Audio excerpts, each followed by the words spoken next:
Assalamualaikum warahmatullahi wabarakatuh.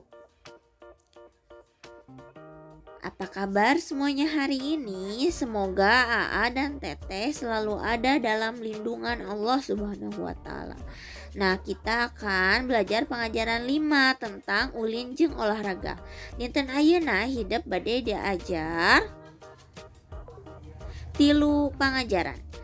Nyata nu kahiji regepkeun kakawihan.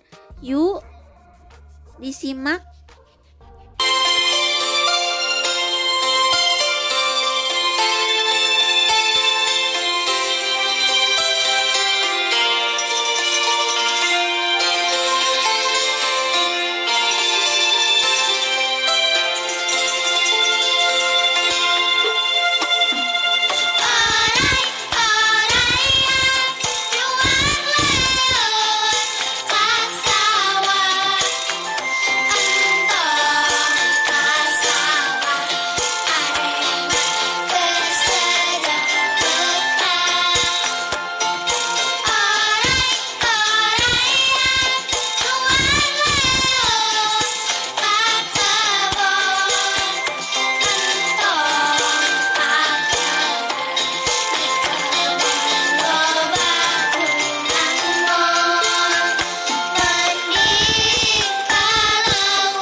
Ngagunakeun istilah olahraga nu kahiji nyaeta out, disebutna bal kaluar lapangan.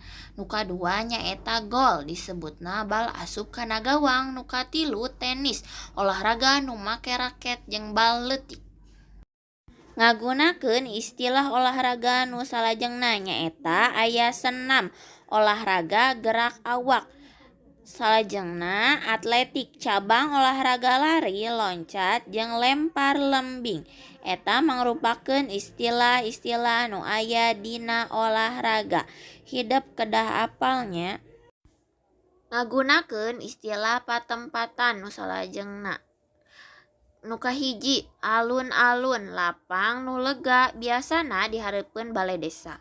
Nu kadua nyaeta pasir, gunung leutik tur handap. Nah, eta disebutna pasir. Istilah patempatan anu salajengna. Lamping, sisi gunung antara puncak jeung tutugan.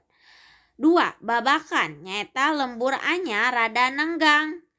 3. Babantar, bagean wahangan nu leah sarta deet.